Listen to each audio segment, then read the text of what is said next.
Bien, señoras y señores, muy buenas tardes. En nombre de todos los alumnos integrantes del proyecto Procedimientos para Viajes y Aislamiento de Personas con Retorno Humanitario a diferentes regiones del país, de la Facultad de Derecho y Ciencias Políticas, de la Universidad Católica Los Ángeles de Chimbote, Piura. Les damos la más cordial bienvenida a todos ustedes. El día de hoy contamos con la presencia de nuestra docente, tutora, la licenciada Maritza Jesús Atúncar Chun. Les agradecemos a todos por su presencia esta tarde, donde se llevará a cabo la conferencia virtual. A continuación, tengo el agrado de invitar al alumno Walter Américo Reyes Saavedra, quien tiene a cargo las palabras de bienvenida. Estimada docente, licenciada Maritza Atúncar Chun, queridos compañeros de estudios, público invitado, tengan ustedes muy buenas tardes. Momento propicio para presentar al grupo que ha realizado el proyecto de investigación relacionado a procedimientos para viajes y aislamiento de personas con traslado humanitario, del curso de Responsabilidad Social 6 que dirige la docente antes nombrada. Los integrantes son Wiman Rojas Luis, coordinador; Pacheco Aldeán Lady, subcoordinadora; Ruiz Córdoba Wilmar, facilitador; Carmona Castro Juan Ricardo, integrante; Aguirre Lupuche Javier; Chinchay Rivera Odila; Nole Ordinolga Zuleika; el que habla, Reyes Saavedra Walter; Jaramillo Ortiz Marielena; Montero Panta Karina; Chévez Bautista Delcy Gabriela; Prado García Jonathan; Quinta Lanjaine Miguel; Fernández Vidal Celso y Fernández Vázquez Jesús. Los antes mencionados nos encontramos cursando el sexto ciclo de la Facultad de Derecho de la Universidad Católica Los Ángeles de Chimbote. A todos ustedes se les da la cordial bienvenida a este evento virtual. Seguidamente le doy el pase a mi compañera Lady Pacheco Aldeán, quien será la moderadora de este evento. Gracias, Walter. Bien, esta tarde tenemos el honor de presentar al alumno Luis Wiman Rojas, integrante y coordinador del proyecto ya mencionado, quien les hablará sobre el marco teórico, ¿no? Invitamos al alumno a tomar la palabra.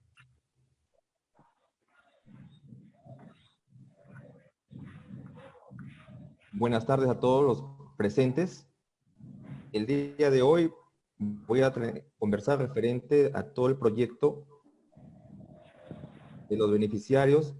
En realidad todo el marco viene de qué pasó con las personas que se quedaron en la ciudad de Lima, ¿no? Eso se enmarca todo el proyecto en realidad, ¿no? Entonces, de manera, vamos viendo los pasos y vamos a enfocarlos en marzo. Recordemos que el 15 de marzo de 2020, el Estado declaró en emergencia nacional y se dispuso el aislamiento social obligatorio, basado en el Decreto Supremo 044-2020. En su primer momento fue de 15 días calendarios. Como recordamos, esto fue producto de la pandemia, que actualmente lo vivimos, ¿no? Pero eso fue el inicio, ¿no? A través del COVID-19, que prácticamente se fueron instalando diferentes medidas, pero empezamos con la primera. Y sucedió un problema, ¿no? Porque en ese momento habían familias, personas que tal vez estaban trabajando o tal vez tenían un tratamiento médico en algún hospital o clínica, y cuando llega esa medida los encontró prácticamente en el aire y no podían ya regresar. Ahora, desde ese punto de vista, ¿qué iba a hacer el Estado? Si ustedes recuerdan, ninguna persona podía salir. Y si salía, era detenido. La primera medida para el retorno humanitario de personas, porque es el título, el tema que estamos centrando ahorita, fue basada en la resolución ministerial 097-2020 de la PCM. Ese documento fue elaborado el día 16 de abril, donde se aprueba los lineamientos de traslado y cuarentena de personas que se encuentran fuera de su domicilio habitual como efecto de las medidas de aislamiento social por la emergencia nacional por el COVID-19. Luego aparece una segunda medida. Y ojo, que estoy mencionando lo siguiente. Lo que estoy mencionando son las pautas que hizo el Estado peruano, ¿de acuerdo?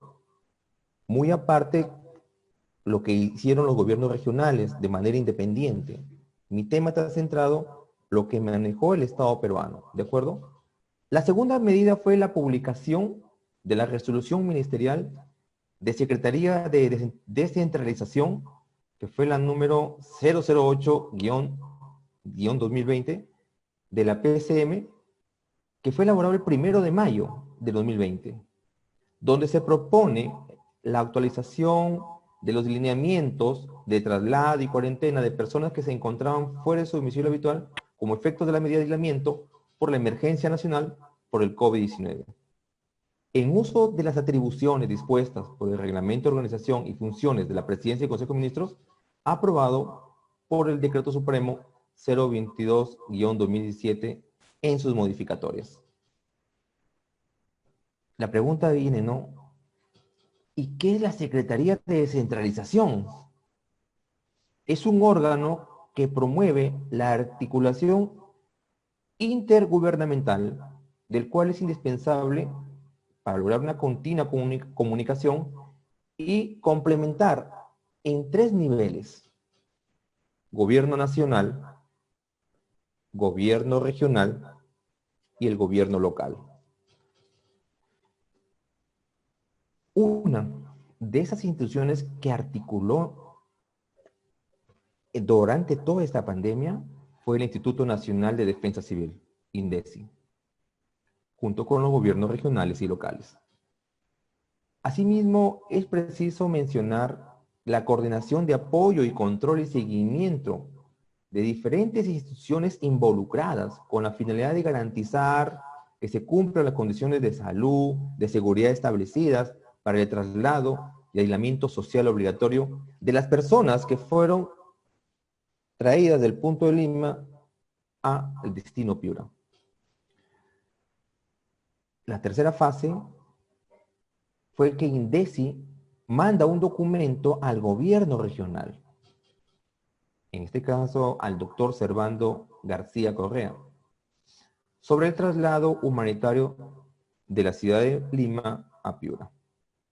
Cabe también mencionar que las instituciones involucradas, las que sirvieron de apoyo, está DIRESA, el COER, SUTRAN, está la primera región de la policía, Defensoría del Pueblo, la oficina regional de la PCM en Piura, la primera división del ejército, la FAP, la Marina, la prevención de delitos también, lo que es la Fiscalía.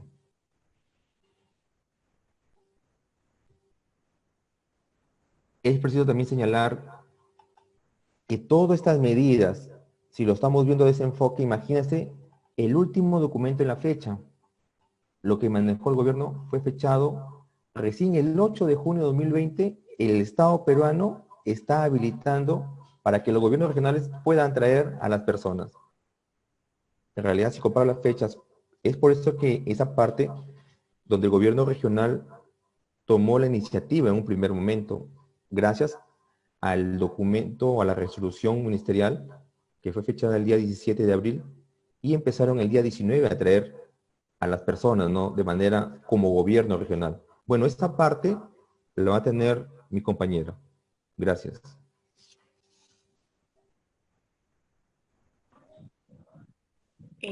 Bien, nos complace presentar a la alumna María Elena Jaramillo Ortiz, integrante del proyecto, quien continuará con la explicación del tema. Señores y señoras, con ustedes, la alumna Jaramillo Ortiz. Buenas tardes con todos. El protocolo establecido por la Presidencia del Consejo de Ministros sobre las personas varadas que desean retornar a la región de origen deberían contactarse primero en su momento con el gobierno regional. Luego estos gobiernos regionales hacían una lista, ¿no? En coordinación con la PCM y la pasaban a INDECI. Dentro del protocolo, para poder salvaguardar la vida de las personas que venían, había que hacerles una prueba rápida, ¿no? Para ver si tenían COVID. Previo a desinfección de los buses en los que los traían. En el tema aéreo solo se utilizó para los casos de emergencia. Fueron muy rigurosos al hacer estas pruebas debido a que corrían el riesgo de contagiarse de COVID-19. Los gobiernos locales, en coordinación con los gobiernos provinciales y distritales, en coordinación con el COER, hicieron de esto algo detalladamente minucioso, ¿no? Valga la redundancia. Dentro de los protocolos había que decidir dónde se hospedaría la gente que llegaba de fuera de la ciudad, ¿no? Entonces se tuvieron que ver lugares como, por ejemplo, albergues, hoteles, y en las ciudades más alejadas se buscó las casas mismas de los que venían de lejos. Dentro del protocolo había que ver también el tema de desinfección, ¿no? De los lugares donde de estas personas llegaban. Cuando se trataba de las casas, en los lugares alejados, ellos tenían que firmar una declaración jurada dentro del marco del programa Te Cuido Perú, directamente en coordinación con el representante del Ministerio de Defensa. Si había algún contagiado de COVID a la hora del retorno, porque se hacía una prueba previa, subían al bus, regresaban y cuando llegaban a cada uno se le hacía una prueba para confirmar si estaban o no contagiados de COVID. Estas personas, en coordinación con MINSA y las Jerezas, tenían a disposición todas las facilidades de medicamentos, alimentación, supervisión, y este aislamiento estaba protegido también por el Ejército del Perú. No había forma de que salgan para salvaguardar a los demás miembros de la familia. Luego de esto, ¿no? El gobierno regional, al ver que aún no se podía de alguna forma agilizar el tema, ¿no? Lo vimos muchas veces en las noticias que la gente estaba varada, que estaba en carpas, que salía, estaba desesperada por regresar a su lugar de origen, asumió el reto y hizo la iniciativa de contratar a la Agencia de Transportes SIVA y a la Agencia de Transportes Flores para poder de alguna forma traer a las personas. El decreto, la resolución ministerial que se emitió fue la número 097-2020, ¿no? Tanto así que se complementó también con la de INDECI, que fue el decreto supremo número 68-2020 de la PCM. Eso es todo en cuanto tengo que informarles. Me gustaría, doctora, si me lo permite, no sé si me lo puede permitir, hacer un minuto de silencio por las personas, por los dos jóvenes que han fallecido. ¿Usted cree que me pueda permitir, ¿no? En solidaridad con las familias y con la coyuntura política que se está viviendo, tratar de alguna forma solidarizarnos con el dolor de esas familias?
Ok, muchas gracias.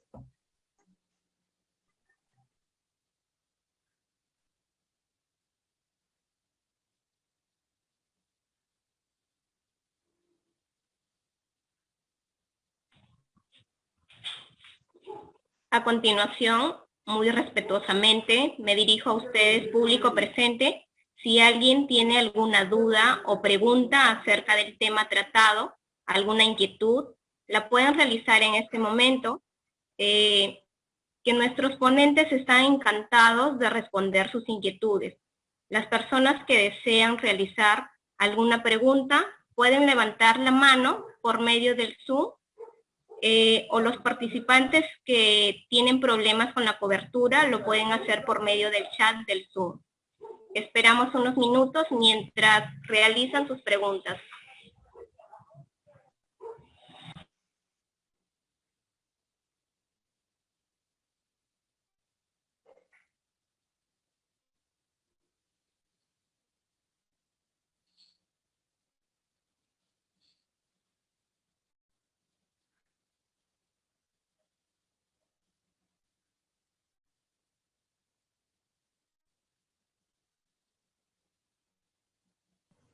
Buenas tardes.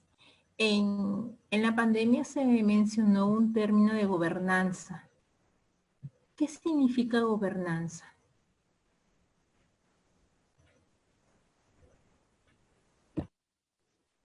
Gracias por la pregunta. Es cierto, durante la pandemia hubieron varias instituciones y había un término que se estaba mencionando, que es la gobernanza. La gobernanza, bueno, en un principio podría entenderse que es como gobierno, ¿no? Pero no es así. Viene a ser la capacidad institucional en la gestión y la administración pública con diferentes actores. Y aquí los actores, ¿cuáles son? ¿No? Es el mismo gobierno central que articula con el sector privado, empresarial y la sociedad civil. Todos articulan para un fin. Y en este caso, en la pandemia, pues, era una emergencia, en realidad, ¿no? En ese momento, donde fluían diferentes actuaciones en la coordinación, promover programas, proyectos que representan y presentan, en este caso, intereses para el beneficio de todos.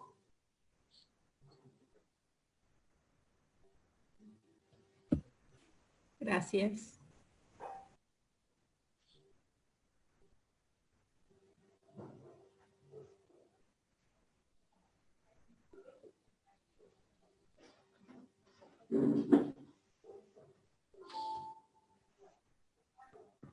¿Alguien más desea realizar alguna pregunta?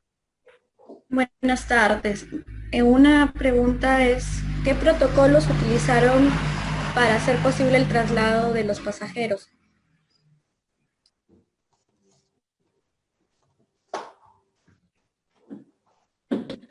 María, buenas tardes.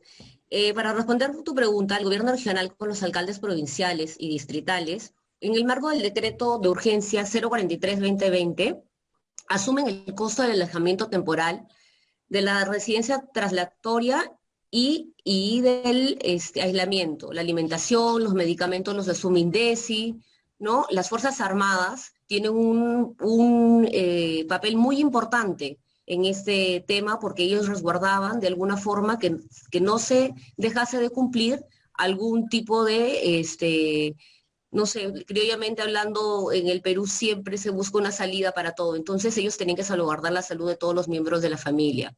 Esta cuarentena duraba máximo 14 días. Y con las personas que el resultado se les tocaba positivo, definitivamente eran llevadas inmediatamente a los centros de salud que tenían COVID, a los hospitales, y esto también era a cargo del MINSA y de las Jeresas. Gracias.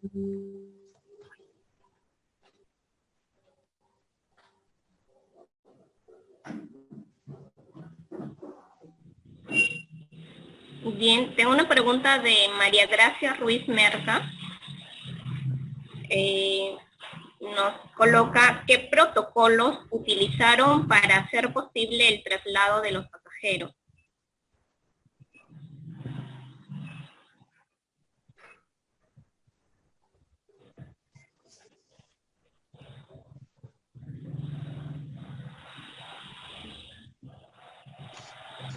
El protocolo que se pudo de alguna forma llevar a cabo fue la desinfección de los buses, ¿no? Esto lo tenía a cargo INDECI y las GESAS y las DIRESAS. Luego, hacerle la prueba rápido a los pasajeros para evitar que suba algún contagiado, y a la hora de llegar a su destino de origen, de la misma forma también hacerles la prueba, ¿no? A la hora que llegaban a la ciudad de origen, los sitios donde estos iban a estar alojados, por ejemplo, en Piura fue Casa Andina, el Pedagógico, ¿no? Y así varios albergues tuvieron que ser desinfectados, había que planificar el tema de la alimentación para que no falte nada. En los lugares como el Pedagógico, por ejemplo, tenían que llevar la alimentación y todo esto estaba a cargo del gobierno regional, todos esos gastos, esos costos, todo en coordinación siempre con los alcaldes provinciales, distritales del COER. Gracias.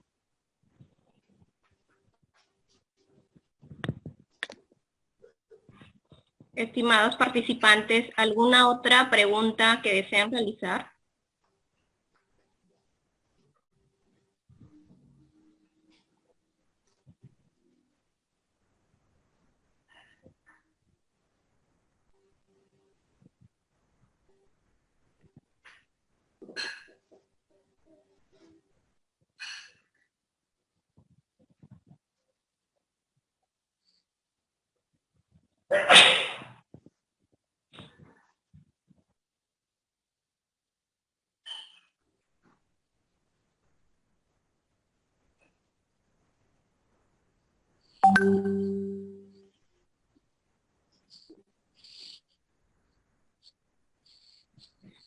Bien, si ya no hubiese ninguna otra pregunta, alguna inquietud, paso a informar lo siguiente. Creo que hay otra pregunta.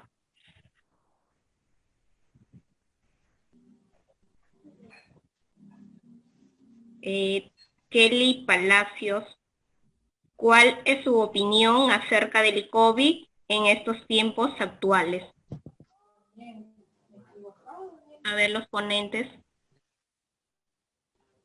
Bueno, si me enfoco en el COVID, si vemos como proyecto en el COVID,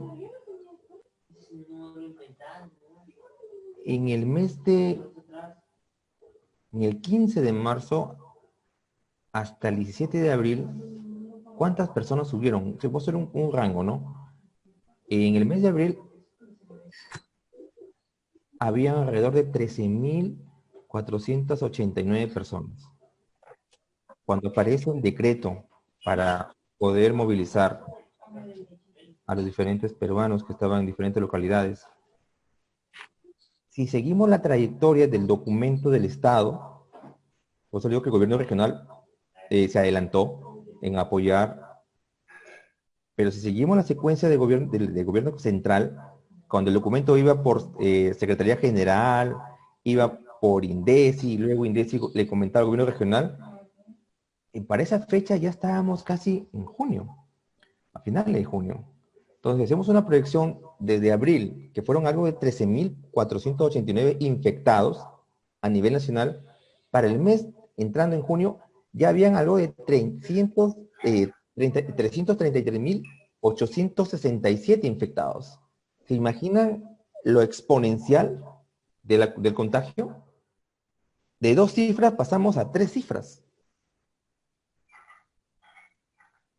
Y ahora, si usted me pregunta, ¿cuántos infectados hay actualmente en el mes de noviembre?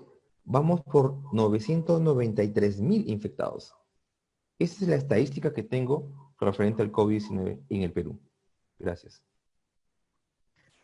Para acotar lo que está comentando mi compañero, en esta ocasión no podemos dejar de ser testigos lamentables de la precariedad del sistema de salud. Esto de alguna forma ha empeorado la cantidad de muertes en nuestro país. En la región, los hospitales no estaban capacitados, no tenían las camas UCI suficientes para poder, de alguna forma, recibir a tanto paciente que venía de fuera. Han habido muchos pacientes que han muerto en la calle, la gente por miedo, por su propia idiosincrasia, de alguna forma no quería ir al hospital porque no sentía que tenía las garantías del caso. El gobierno regional hizo en la Videnita un hospital, ¿no?, de emergencia, pero lamentablemente el tema de corrupción a nivel nacional hizo que las pruebas rápidas al final no eran verdaderas, hubieron falsos positivos, y eso de alguna forma ha incrementado la situación. Y ahora con el tema coyuntural, déjenme decirles que según las conclusiones se podría decir que van a haber más infectados, ¿no? La idea de todo esto es seguir con los protocolos, las mascarillas, las carillas, el lavado de manos. Yo los invito a ser un poco responsables, ¿no? Y seguir las pautas del Estado que de alguna forma nos invita a seguir algún tema de protocolo.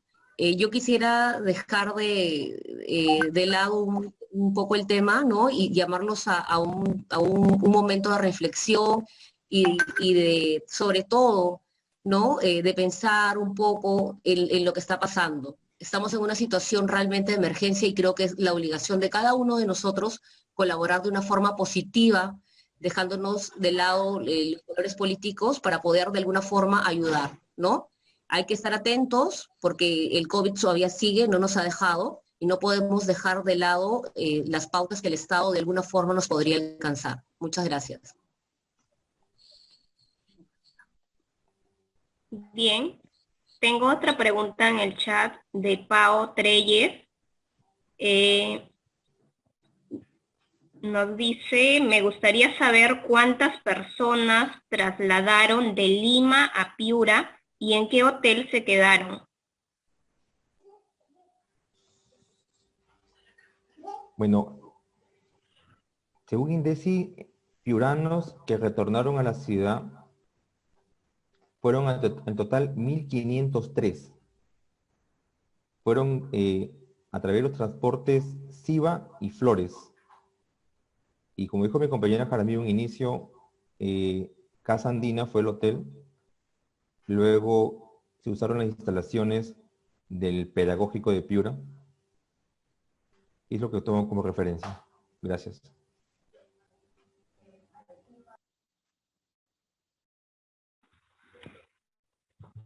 Tengo una última pregunta de Erika Jiménez. ¿Qué instituciones apoyaron a las personas que estaban lejos de la ciudad de Piura?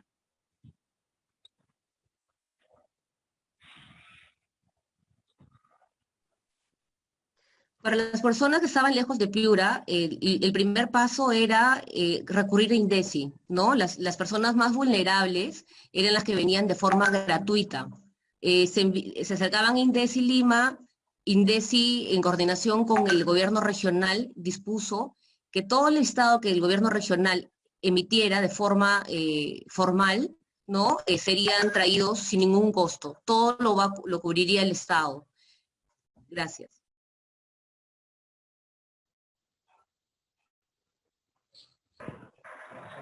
Estoy viendo otra pregunta de Connie Tábara Mendoza. ¿Usted cree que el procedimiento para viajes y aislamiento de personas con retorno humanitario pudo controlar positivamente el contagio COVID-19, tomando en cuenta que en los medios se dejó ver más la parte negativa y la falta de atención del gobierno a las personas en cuarentena? Lamentablemente, ¿no? Esta vez sí le voy a dar la razón a los medios de comunicación. Pues sí, el tema de las pruebas rápidas llegaron tarde. Recuerden, chicos, que no teníamos ni siquiera las camas disponibles, el traslado de las personas fue lento, no se actuó de una manera rápida. Particularmente hablando, hubiera utilizado la Fuerza Aérea para poder trasladar a estas personas, y con la incertidumbre de las pruebas que eran falsos positivos, eso creo yo que de alguna forma incrementó el nivel de contagiados. El descuido en los mercados, la necesidad de la gente, ¿no? Sabemos que hoy en día la gente le tiene mucho más miedo al COVID que al dejar de comer. Hay mucha informalidad de trabajo, pero la necesidad de alimentarse, de comida y de protección es muy grande en este país. Entonces, de alguna forma eso también incrementó el número de contagiados. Lamentablemente, entre las peleas políticas y la coyuntura misma hicieron que no se tomen las medidas adecuadas. Gracias.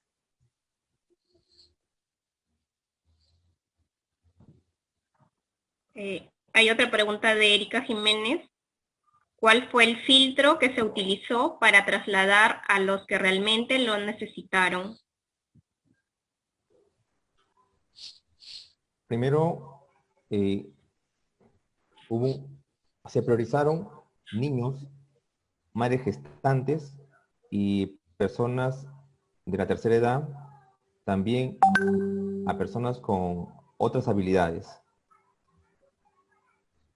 En la segunda parte, si hubo un filtro para ver, en este caso, las personas que si realmente necesitaban, no lo hubo.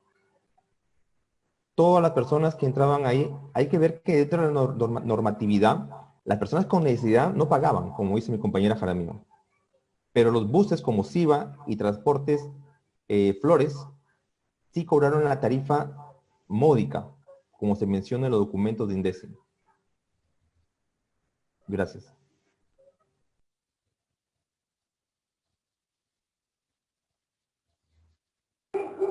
Hay una última pregunta de Tracy. Me gustaría saber si hubo un apoyo económico por parte de las instituciones a los traslados excepcionales. ¿Quién o quiénes asumieron esos gastos y qué directrices o lineamientos se siguieron?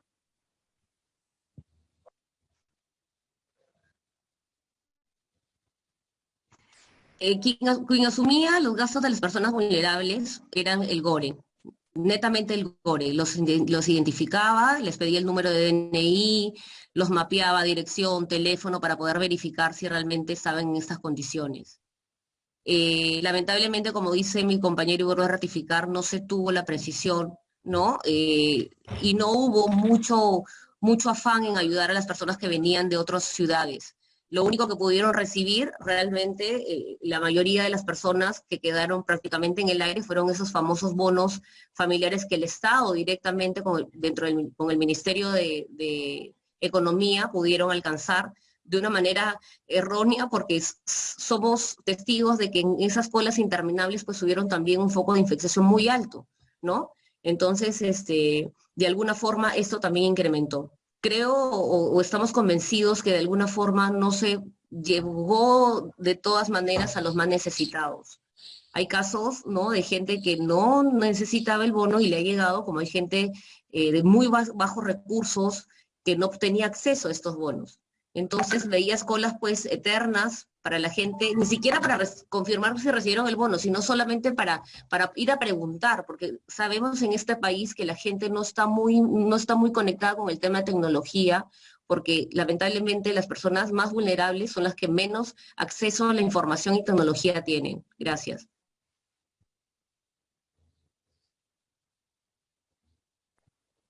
Bien, estimados participantes, hago de conocimiento de todos ustedes que hemos realizado un video sobre el tema tratado el día de hoy, el cual nos pueden seguir en el canal de YouTube, Derecho al Punto. También estaremos subiendo esta conferencia del día de hoy, que está siendo grabada.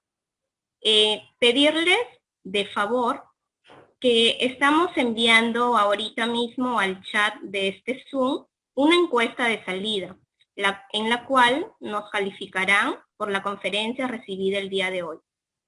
Bien, fue un placer ceremoniar para todos ustedes, agradecer de antemano a su tiempo al conectarse a esta conferencia.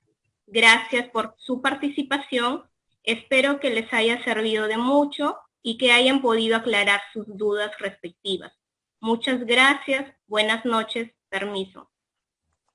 Estimados participantes, no se olviden de llenar la encuesta que está en el chat, por favor.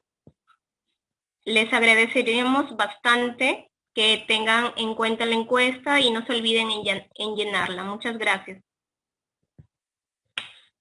Invitamos por favor a todos los asistentes a que prendan sus cámaras para la foto, por favor.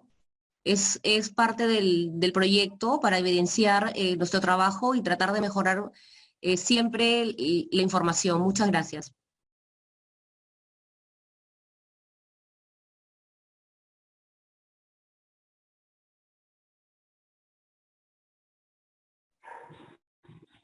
A ver, estimados participantes, si alguien tuviera alguna duda en el llenado de la encuesta, por favor nos puede escribir por medio de chat, que gustosos estamos para orientarlos. Presentes, la encuesta tiene en este caso como título la encuesta de percepción de extensión cultural y proyección social. Estimado participante, está indicando en qué ciudad usted radica. La segunda, en la participación virtual en el presente trabajo, es de gran provecho para usted y su familia. El link que se ha enviado solamente se hace doble clic y aparece lo que estamos visualizando. Luego viene el tema tratado a través del espacio virtual, ¿le fue de gran interés? Luego otra pregunta dice, ¿el tiempo utilizado para su participación en el presente trabajo fue apropiado? ¿Qué nos recomendaría para mejorar nuestro trabajo como universitarios a partir del uso de espacios virtuales? Y la última pregunta, ¿usted recomendaría a otras personas que participen en este tipo de trabajo de responsabilidad social? Y luego lo envía. Si hubiera alguna duda, gustosamente en el chat podemos apoyarlo. Gracias. Estimado docente, queridos compañeros y el público invitado que todavía queda, se le da el total agradecimiento a cada uno de ustedes por habernos acompañado en este evento virtual. Muchas gracias. Buenas noches.